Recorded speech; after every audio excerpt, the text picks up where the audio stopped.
Fly করতে চলেছি, যার একটা ফ্লাইটের মূল্য হলো $5,00,000। আর আমরা $25,000 প্রাইভেট জেটেতেও ফ্লাই করব, আর একটা $10,000 ফার্স্ট ক্লাস সিটেতেও, আর একটা ব্লিমেও, আরো অনেক কিছু। কিন্তু পৃথিবীর কিছু লাক্সারিয়াস প্লেনে যাত্রা করে কেমন লাগে সেটা দেখবার আগে আমরা পৃথিবীর সব থেকে সস্তা প্লেনে যাত্রা করব। এর অবস্থা খারাপ। এই নাও $1। আমি খুবই নার্ভাস। তোমার নার্ভাস হওয়ার কোনো দরকার নেই, আমি হাফ ডজন বার এটা করেছি। আপনি এটা 6 বার করেছেন। এর আওয়াজটা লন মোভার ইঞ্জিনের মতো কেন? পৃথিবীর সব থেকে সস্তা প্লেনে যাত্রা করার সময় এসে গেছে। আরে না, আরে না, ও মাই গড, ও না, আমরা অনেক জোরে যাচ্ছি ভাই। Bye Jimmy. এটা আমার একদমই সেফ মনে হচ্ছে না। ওর ক্যামেরার সঙ্গে একটু ধাক্কা লাগছিল, একটুর জন্য বেঁচে গেল। তুমি সিট বেল্ট বেঁধেছো তো? আপনি আমাকে শুধু বাঁচিয়ে রাখার দিকে ফোকাস করুন। আমি চেষ্টা করছি। ঠিক আছে, ও এখন হাওয়াতে আছে। চ্যানেলটা আমি নিয়ে নেব। আমি আমার ফুটেজ পেয়ে গেছি, চাইলে ল্যান্ড করতেই পারো। না, ও প্লিজ চলো, এবার চলো। ও আমাকে স্যালারি দেয়, একটু সাবধানে। আর যদি আপনাদের এটা ক্রেজি লাগে তাহলে ভিডিওটা শেষ পর্যন্ত দেখুন। আমরা পৃথিবীর সব থেকে দামি প্লেন টিকিটে যাত্রা করতে চলেছি। এক মিনিট, তুমি আমাকে নার্ভাস করে দিচ্ছ। ও মাই গড, ওরা নিচে নামছে। আমরা ল্যান্ড করতে যাচ্ছি। মাটিতে চলে এসেছি, আমরা বেঁচে গেছি। আমাদের পরের প্লেনের ফার্স্ট ক্লাস টিকিট হলো $1,000। তাহলে ব্যাপারটা এই হলো বয়স, আমি সমস্ত ফার্স্ট ক্লাস টিকিট কিনে নিয়েছি। তোমরা যেখানে খুশি বসতেই পারো। তোমার কি একটু মিরাকেল মিস্ট লোশন চাই? কেন? কারণ এটা ফার্স্ট ক্লাস ভাই, খুবই ঠিকই আছে। যত্ন। হ্যাঁ? আমাদের সবার কাছে সিটের সাথে একটা টিভিও আছে। এই টিকিটে আছে ভালো ভালো খাবার, বাথরুমের জিনিস আর একটা পাজামা। আমরা এগুলো বাড়িতে নিয়ে যেতে পারি কি? আর লম্বা ফ্লাইটের জন্য রিক্লাইন। এটা নিচে নেমে একটা বেডের মতো হওয়া উচিত। মনে হচ্ছে যেন কবরে আছি, বেশ ভালো হ্যাঁ, লাগলো। এটা সত্যি দারুণ। আর সব থেকে ভালো কথা, এই $1,000 টিকিটের সব থেকে বেস্ট পার্ট হলো আমাকে নোলেনের সঙ্গে কথা বলতে হবে না। আমার এই গ্লাসটার জন্য অসুবিধা হচ্ছে, এটা আমাদের বিচ্ছেদ ঘটাচ্ছে। আমি পেছনে হ্যাঁ, একা। এটাই তো আমার পছন্দ হওয়ার কারণ। এতে শুধু একটাই কমতি আছে, এখানে আমরা অতটা প্রাইভেসি পাচ্ছি না। লোকগুলো যাওয়া আসা করছে বলে ভিডিও শুট করতে অসুবিধা হচ্ছে। তাহলে চলো দেখা যাক এর থেকে 10 গুণ বেশি দামি প্লেনে বসে কেমন লাগবে। আর এটা হলো $10,000 প্লেন টিকিট। ও ভাই, এটা তো দারুণ দুর্ধর্ষ। পা রাখার জন্য আনলিমিটেড জায়গা আছে। দেখো এখানে আপনি কি কি পাচ্ছেন সেটা দিয়ে শুরু করা যাক। একটা ট্যাবলেট, একটা বড় টাচ স্ক্রিন টিভি, আমার নিজের একটা ইনসি ড্রিঙ্ক বার, স্ন্যাক্স। এটা ফেস্টিভ্যাল চকলেট বার নয়, আমার রিফান্ড চাই। আমরা ওয়াইফাই দিয়েও কানেক্ট করতে পারি। যদিও আমরা সিটের জন্য 10,000 দিয়েছি, কিন্তু ওয়াইফাই এর জন্য আলাদা করে $20 দিতে হবে। ওটা ফ্রি নয়? আমরা টেক অফ করতে চলেছি, যেটা খুবই দারুণ হতে চলেছে, কারণ সেটা আমি টিভিতে দেখতে পাচ্ছি। আর যেহেতু এটা 16 ঘন্টার জার্নি হতে চলেছে, তাই আমি দেখুন এই বাথরুমটা কত সুন্দর। এখানে আছে একটা সিঙ্ক, একটা টয়লেট আর একটা শাওয়ারও। দারুণ ব্যাপার। একটু ওদিকে দেখো, আমরা শূন্যে প্রায় 30,000 ফুট উপরে আছি, আর আমি এখানে শাওয়ারও নিতে পারি। আর এর সাথে আমি আর বয়স যত খুশি গরমেট ফুড অর্ডার করতে পারি। আর শুধু এটাই নয়, সব থেকে ভালো জিনিসটা শেষে আছে। হাই, কি খবর? প্লেনের পিছন দিকে একটা প্রাইভেট লাউঞ্জও আছে। হে জিমি, হ্যাঁ, ওয়াও, এটা স্বপ্ন নয়। এটা ছিল $10,000 একটা প্লেন টিকিট। ক্যামেরা উপর থেকে নিচে করো। আর এবার আমি আছি $25,000 প্লেন টিকিটে, যেটা এই সিঁড়ি দিয়ে উঠলেই পাওয়া যাবে। ঠিক বলেছো, এখানে ফ্লোর আছে। এটা দারুণ ব্যাপার না? এটা খুবই ক্রেজি। আমরা অন্য লোকেদের উপরে বসতে চলেছি। ও মাই গড, এটা হলো আপনার রুম। $25,000 আমরা দুটো বড় রুম পাচ্ছি। ও, এটা তো খুব দারুণ। আমি এর আগে এরকম দেখি। আরে বাপরে। আগের প্লেনের তুলনায় আমরা এখানে 4 গুণ বেশি জায়গা পেয়েছি। আমি এরকম প্লেন আগে কখনো দেখিনি যেখানে আমি জাম্পিং জ্যাক করতে পারি। এই দেখো, আমরা পাচ্ছি দুটো চেয়ার্স আর অনেকগুলো টিভি। এই একটা ঘরে এতগুলো টিভি আছে, যেটা আগে সবকটা প্লেন মিলিয়েও ছিল না। একজন পার্সোনাল ফ্লাইট অ্যাটেন্ডেন্ট খাবার সার্ভ করে। এরকমটা কেন? একটা বিশেষ প্রাইস পয়েন্টের পরে ওরা সবসময় ক্যাভিয়ার দেয়। আর একটা বাথরুমও। বলছি, কিছু বলতে পারি? এই বাথরুমটা আমাকে হতাশ করলো। এখানে কোনো শাওয়ার নেই, হিটেড ফ্লোরসও নেই, আর সাইজও অর্ধেক। আমার মনে হচ্ছে $10,000 ফ্লাইটটা বেশি ভালো ছিল। তোমরা কি একটা ফ্লাইটের জন্য এত টাকা খরচ করবে? আমি এটার পরামর্শ দেব না। আমি তো বলবো একটা গাড়ি এর নিয়ে বদলে নাও। গাড়ি নিয়ে আর নাও। এটা হলো রুমের সবথেকে বেস্ট পার্ট, একটা কুইন সাইজ বেড। ওরা সব সিটকে বেড কেন করে দেয় না ভাই? তাহলে সাইড বাই সাইড 3টে বেড লাগানোর বদলে 3টে তাকের একটা বাঙ্ক বেড বানানো উচিত।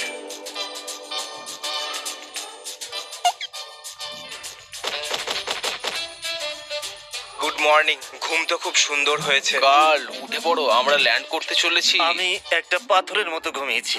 এটা ছিল পৃথিবীর সব থেকে দামি কমার্শিয়াল ফ্লাইট। এবার সময় এসেছে প্রাইভেট ফ্লাইটের। তাহলে এটা হলো $1,00,000 প্লেন। এটা অনেকটা বড়। এই প্রাইস পয়েন্টে আমরা পাচ্ছি একটা পুরো প্লেন। Private, private, private. ভাই, এটা তো ইয়টের মতো।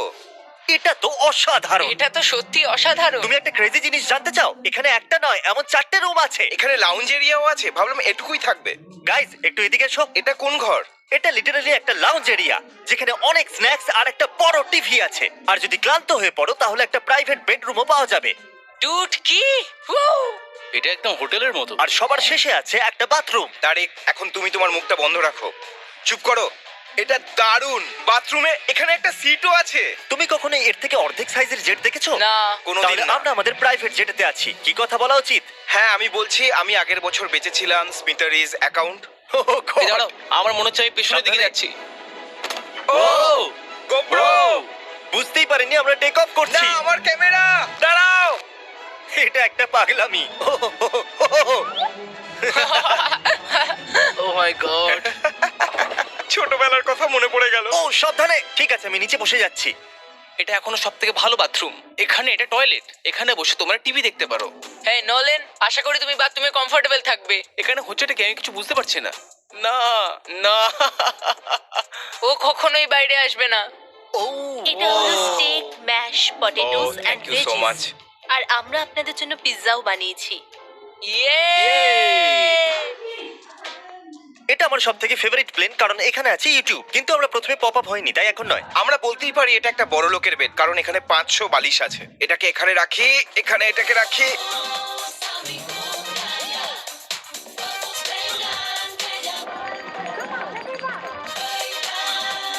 এবার এই জিনিসটা আমি ওড়াবো। একটা প্রাইভেট প্লেনের এটাই বিশেষত্ব, আমরা যখন যা খুশি সেটাই করতে পারি। কার্ল প্লেন ওড়াচ্ছে, চ্যান্ডেলার পিৎজা খাচ্ছে, ক্রিস একটু ঘুমিয়ে নিচ্ছে, জানি না নোলান কোথায়। আর প্রাইভেট ফ্লাইং এ কোনো লেবার হয় না, আর কোনো টিএসও থাকে না, তাই অনেকটা সময় বেঁচে যায়। এই জন্য প্রত্যেক বড় লোক একটা করে প্রাইভেট জেট কিনে নেয়। হে গাইস, আমরা আর কিছুক্ষণের মধ্যেই ল্যান্ড করব। কাল দরজা খোলো, আমরা ল্যান্ড করতে চলেছি। আমাকে এখান থেকে বের করো।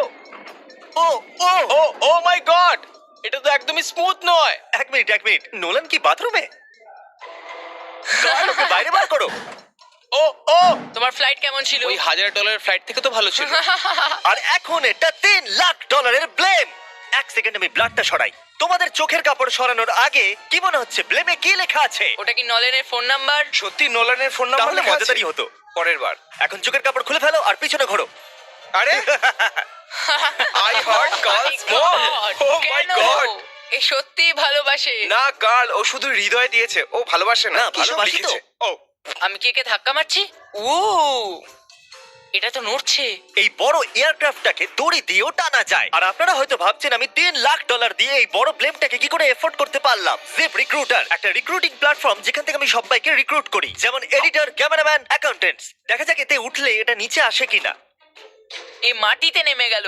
মানে আমি মোটা মানে তুমি ব্যায়াম করো। অথবা মোটা। জিপ রিক্রুটারে লোকেরা তাদের কাজ খুঁজতে যায়। যদি প্লেনটা ক্র্যাশ করে অথবা ধরো আমি মরে গেলাম, তাহলে হ্যাঁ। তুমি জিপ রিক্রুটারের সাহায্যে নতুন জব খুঁজতেই পারো। এটা তো সত্যি Yay! খুবই সহজ। থ্যাংক আমার ইউ এই ব্যাপারটা বন্ধু। ঠিক পছন্দ হলো না। ঠিক আছে, চলো যাওয়া যাক। বিদায় চ্যান্ডেলার। গুড বাই, সারা জীবনের জন্য। ও কি সারা জীবনের জন্য ওখানে বললো? ও অন্য কিছু প্রমোট করতে পারতো, কিন্তু ও কার্লের মাকে বেঁচেছে। ভয় লাগছে। এর স্পিড তো বাড়ছে। ঠিক আছে, এবার রেসে দেখা হবে। ও, আমি তো বলতেই ভুলে গেছিলাম। আমরা এই ব্লেমটাকে 1.5 লাখ লোকেদের উপর দিয়ে নিয়ে যাচ্ছি, যেখানে পৃথিবীর সব থেকে বড় ইভেন্ট হচ্ছে। আর কার্ল এই কথাটা জানেই না। এই ব্লেমে আমি মরে যাওয়ার আগে আমি জিপ রিক্রুটার সম্পর্কে বলতে চাইছি। আমরা সাম্প্রতিককালে জিপ রিক্রুটারে জব পোস্ট করেছিলাম, আর আমি এখন একটা ক্যান্ডিডেটকে কল করে ইন্টারভিউ নেব। এই থমাস, জিপ রিক্রুটারে তোমার অ্যাপ্লিকেশন দেখেছিলাম, শুনতে পাচ্ছ আমাকে? হ্যাঁ শুনতে পাচ্ছি। আপনি কি মিস্টার বিস্ট? হ্যাঁ, আমি মিস্টার বিস্ট। সেটা অবশ্য দরকার নয়। সরি, আপনার আওয়াজটা বড্ড কম আসছে। হ্যাঁ, কারণ আমরা একটা ব্লেমে আছি। এটা বলো, তুমি কবে থেকে এডিটিং করছো? আমি প্রায় 10 বছর ধরে এডিট করছি। তুমি কি আমাদের ভিডিওস গুলো ইমপ্রুভ করতে পারবে? যদি একটা স্ট্রং টিম থাকে আর একটু ক্রিয়েটিভ ইনোভেশন থাকে, তাহলে নিশ্চয়ই আমি ভিডিওকে ইমপ্রুভ করতে পারি। ওকে, ঠিক আছে। তুমি তোমার কাজের কিছু স্যাম্পল আমাকে পাঠাও। যদি এর মতো আপনারাও আমাদের সাথে কাজ করতে চান, তাহলে ডেসক্রিপশনে দেওয়া লিংকে ক্লিক করুন অথবা ziprecruiter.com/mrbeast এ যান। আমরা প্রত্যেকটা অ্যাপ্লিকেশন ভালো করে দেখব। এখন আমরা ডেটোনা 500 এর উপরে আছি, যেটা কিনা অন্যতম একটা বিজি ইভেন্ট। তুমি ব্লিম্পে অন্য কিছু লিখতে পারোনি? না, এটা পারফেক্ট। এটা কিন্তু ভুল। ওরা আমাদের দেখতে পাচ্ছে। হ্যাঁ, তোমাদের দেখতে পাচ্ছি। কার্ল, আমি তোমাকে বলে দিই, এখানে আমরা সবাই তোমার মাকে ভালোবাসি। আই লাভ কর্ম। সবাই বলছে কার্লের মাকে ভালোবাসে। কার্লের মা, যদি আপনি এটা দেখেন, আপনি খুবই একজন ভালো মহিলা। তুমি পাগল। তোমার মায়ের জন্য। আর এখন সময় এসেছে পৃথিবীর সব থেকে দামি প্রাইভেট প্লেন টিকিটের। হাই, হাই, আপনাদের স্বাগত। আমি রিকোয়েস্ট করছি আপনারা জুতোটা খুলে ফেলুন, কারণ এই কার্পেটটা $20 লাখ। এ বললো রিকোয়েস্ট করছে কিন্তু রেগে। আর স্কোয়ার ফিটের দিক থেকে দেখতে গেলে এটা আমাদের বাড়ির থেকেও বড়। এই জেটটা কত বড় সেটা ভাবাটা প্রায় অসম্ভব। তাহলে এখানে আছে একটা বেডরুম, ওয়াও। আরেকটা বেডরুম, আরেকটা বেডরুম, আরেকটা বেডরুম। হাঁটতে থাকো। এটা ক্রুদের জন্য, এটা আরেকটা বেডরুম। কি পেলে তুমি? আমার বেড। এই প্লেনে বেডরুমের উপরেই অনেক খরচা করা হয়েছে। Gold plated syncs, multiple showers. দাঁড়াও, এর মধ্যে কি আছে? টয়লেট ভাই।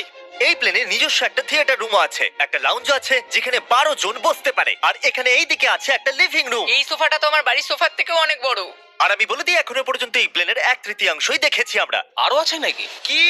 ও এখানে তো দারুণ গেম আছে। আমরা ফ্লাইট অ্যাটেন্ডেন্সে বেডরুমে রাখতে পারি। যদি আমরা সব সময় এভাবেই যেতাম তাহলে আমি হাওয়াতেই থাকতাম। ও এটা কি? সরি, লাইট অন অফ করছি আমি। আমরা এই রুমটাকে কি করে মিস করলাম? আমরা পুরো প্লেনে ঘুরেছিলাম না? যদি তোমার মনে হয় তুমি সবকিছু দেখে ফেলেছো, তাহলে বলে দিই প্লেনেতে ম্যাসাজ রুমও আছে। কেমন আছো গার্ড? এটা দারুণ। তো এটাকে সত্যি টাচ করা বারণ। জেন্টলম্যান, আমরা এই প্লেনটাকে কি করে এফোর্ড করতে পারলাম? আমি বলবো আমাদের ফ্যান্সদের জন্য। আর এই জন্য আমরা এই $5 লাখ প্লেন জার্নিতে র্যান্ডমলি কিছু সাবস্ক্রাইবারকেও ডেকেছি। এর আগে কোনো প্রাইভেট জেটেতে বসেছো? না, আমি প্রথমবার উঠলাম। আর এটা পৃথিবীর সবথেকে দামি প্লেন। আমি প্লেনে এরকম জিনিস কখনো দেখিনি। দারুণ এটা। এক্সকিউজ মি ম্যাম, হ্যাঁ, এটা বলুন। এখানে কি? এটা গ্যাস স্টেশন চকলেট। এটা কি ফেলে দিতে পারবেন প্লিজ?